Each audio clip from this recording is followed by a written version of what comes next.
you look at that shirt and the way that shirt stays through history with us, and everybody goes back to it. Like I said, there's so many things that's been made from it. You know, it just shows the impact it had right from the off.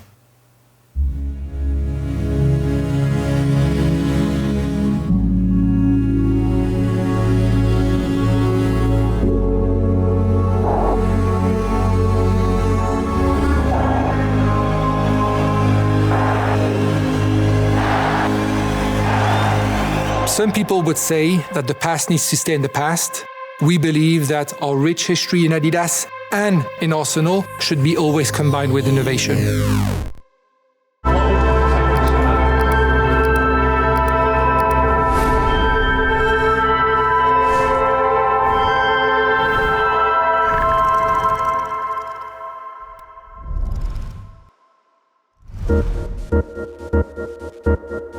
Sometimes something comes along and you'd never seen anything like it before.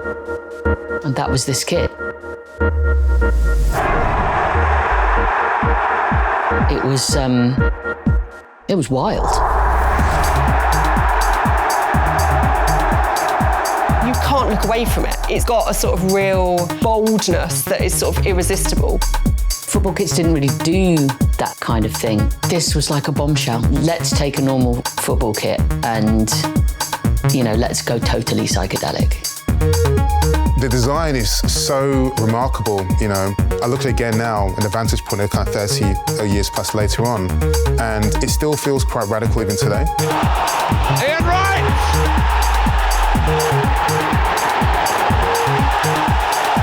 People like Rocastle and Wright and Thomas and all those kind of guys, those guys loved each other. Rocastle, a central figure again, and he looks to trip Schmeichel, and it's in! A goal! The early 90s, racism still in football, racism within society as well. When you have a kit that emerges that is so striking and pyrotechnic, but equally one that is worn by black players, it gave a kind of certain impact and punch to footballing culture. It felt appropriate to show this cultural, forward-thinking, open-mindedness. It was reflective of this area. That adds an extra story to it, I guess, and that's when you sort of start to weave the magic to why a shirt leaves a legacy. And I think it's also about the kind of era, rave culture, which was such an important part of youth culture then. It was exciting, it was slightly rebellious. You just wanted to run towards it. It was quite a free expressionist time in Britain. You know, things seemed a bit more open and you could do stuff and change things, I guess. Young people were travelling to Europe, so they were seeing different aesthetics, they were becoming less insular, and that was expressed in what they wore. People were going for sort of like luminescent, fluorescent colours. It really changed the sort of visual landscape. But football kits didn't really do that kind of thing. Football kits were very plain. I mean, you know, obviously you had bright colours as a sort of functionality. There's definitely was something in the air where there was an evolution and a change from it just being functional or purely representative. Things were beginning to get a bit more interesting. Suddenly you're getting players from abroad, and suddenly you're getting managers from abroad, and suddenly you're getting ideas from abroad, and there's a massive sea change in our horizons are widening, and it's all happening around this time. And just before that, just around that time, comes Bruised Banana. When I signed for the club, that was the first shirt I ever saw, was the Bruised Banana, because the management team I was with at the time were Arsenal supporters, and the only shirt he had was the away kit. So that shirt is instantly just like bam in my head. It's my favourite shirt because that was the shirt they saw me score my first goal at Leicester. It's my hat-trick shirt, what I scored, you know, in my league debut. That kit is what launched me into the Arsenal hearts and minds. And they can't catch Wright, he's got two! And in comes Wright, is it the hat-trick? This is a personal fairy tale. If whoever designed it could have thought, what kind of personality is going to be symbolic of what we're trying to do here, that was Ian Wright. You stick him in that kit, and he's got his gold tooth.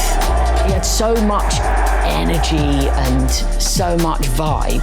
He was a superstar straight away. So he was the perfect representative of this kit. For the way I was, the way my character was, how disruptive and, individual it was, how much attention it got. We felt so powerful. And that kit was synonymous with that. I played in that shirt with my best mate, David Rocastle. Easily the best 90 minutes of my life on that Southampton debut when I scored a hat-trick and David scored the other goal. I've got a picture in the house, and when I see that picture, it's Bruised Banana, me and my man. Wright going to the right. On Rocastle! Rocastle's goal, and Ian Wright played a major part in it. I remember watching the games, them wearing it, and you just looked at it and thought, wow, that's almost from outer space, He was from another place.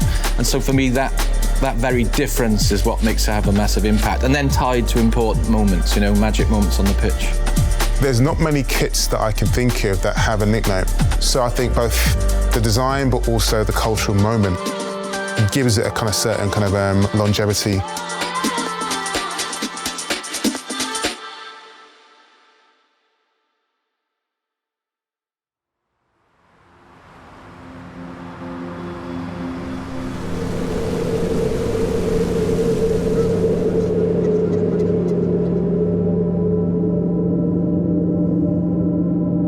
Adidas is part of football culture, and I believe we built it from the get-go. We're part of that rich history, and it's part of our DNA. It's been built through decades of history in football, biggest World Cup, biggest event, biggest tournament, biggest players, and biggest products. All this coming together, going all the way from stadium to street, that build the culture, all the grassroots. Some people would say that the past needs to stay in the past. We believe that our history, our rich history in Adidas and in Arsenal should be always combined with innovation. History and innovation creates the best products.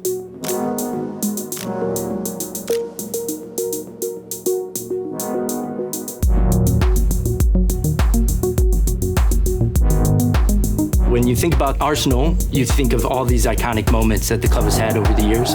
And what we wanted to do was honor this history and this iconic moment, but also bring something new and different and give this Bruised Banana to the next generation.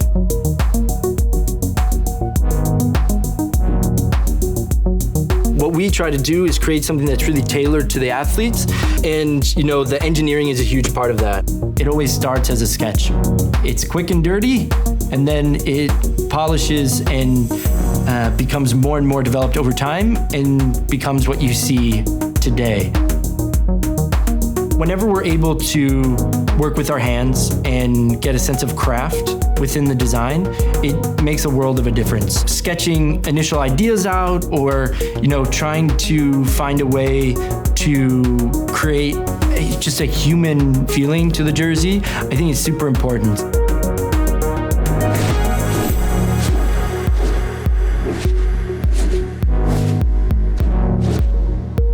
Everything gets connected and sewn together through the 3D program. We can really get an idea of what it's going to look like in real life.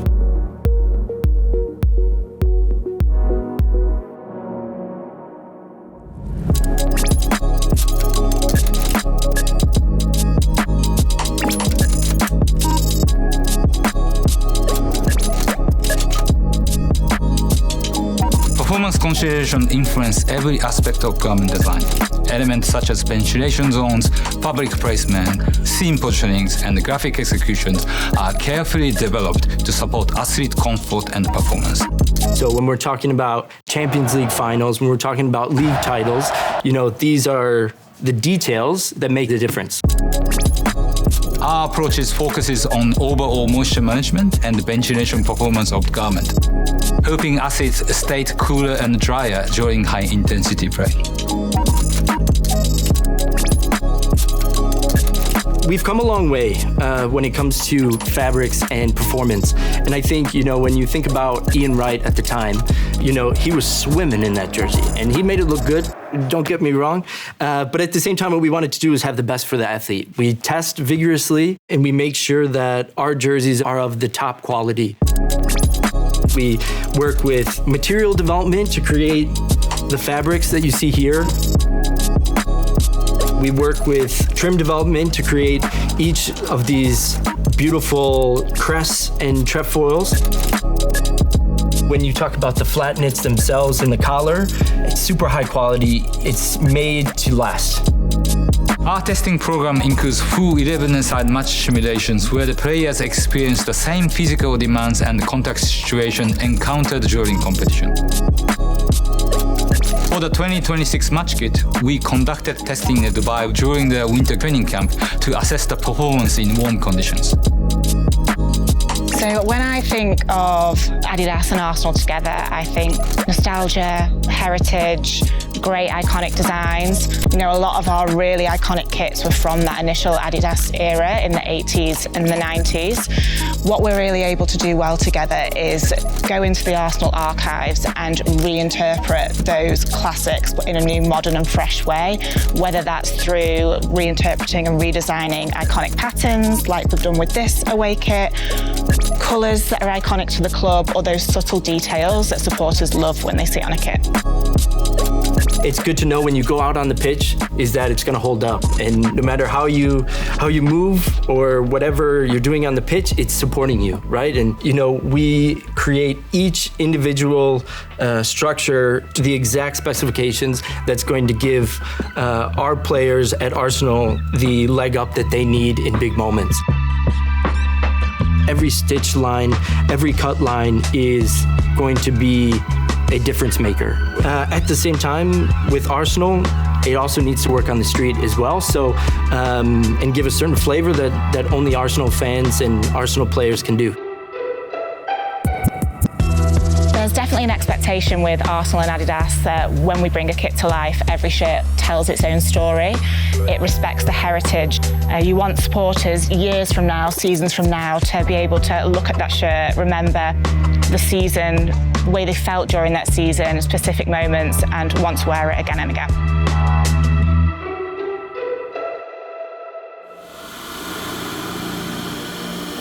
I used to work in the Gunners shop, which was quite small in the corner of the old stadium at Highbury by the clock end. Sales of replica kits were not particularly dramatic. It wasn't a massive part of fan culture. It certainly wasn't a part of just general society culture. It might have looked sort of out of context on the pitch, but off the pitch, it fit right in with what young people were wearing. You would see the Bruised Banana shirt, every single summer at the carnival. You would see people walking down the street with the Bruised Banana shirt. It became very much associative of a certain black multiculture. And it was a massive time for people to say, yeah, supporting Arsenal because they've got black players in there that are doing well, that are playing well. But in respect of us, you can imagine, all the guys going out, just being together, playing the games, going to England together. It was a real kinship. A very tightly knit dressing room with great spirit. David was there making it happen, and he's a top player. And I remember when we were sitting in the dressing room, I remember we put our stuff on and we're getting ready to have the meet, and then he just went like that to my knee. He just went, squeezed my leg like to say, look at us. It was beautiful. Seeing those figures, wearing those shirts, spoke to me about presence, about acceptance, about arrival, about respect, about defiance as well.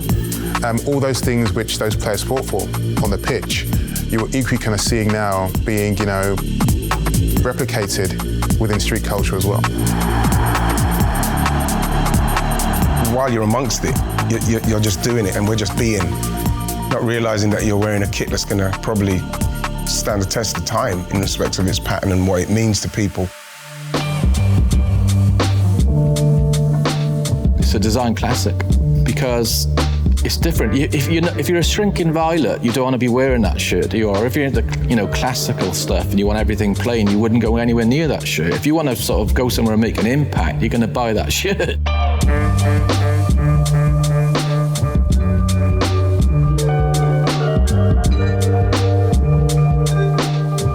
Arsenal's got a massive momentum at the moment.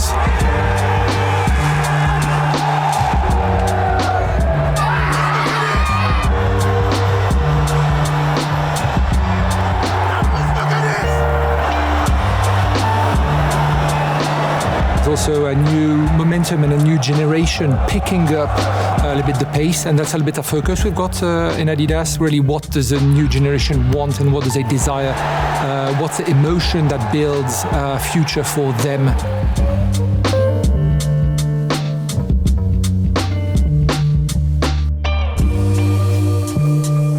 We go to London, we speak to fans, we go to the pubs and we go to the games in order to really feel the experience, the passion, and punctuate that with a new icon in their arsenal, for the Arsenal, is exactly what we aim to do.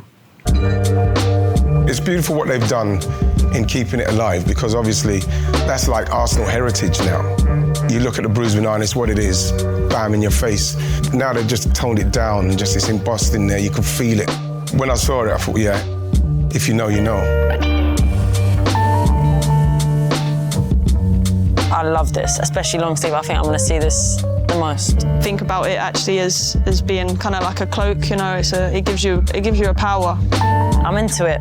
I'm a big fan, and I'm not easy to please. I wouldn't lie either. It's a classy kit. It's just a subtle nod. The shirts are created for performance for us and the lads. I know that, but I would buy. It actually kind of takes the magic away a little bit being a player, because I don't necessarily get to buy shirts. This is a shirt that you wear to the pub as well as to a game. When you think about you're wearing the threads of history, even looking at this kit, the Bruised Banana. It's just sick, isn't it? Obviously, I wasn't born yet, so I don't have memories, but every time I see that kit, I think of Wrighty, of course.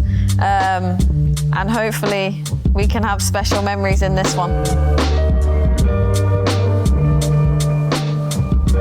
It's in the soul of the club to not be afraid to innovate. The Bruised Banana will always be the one that stands out.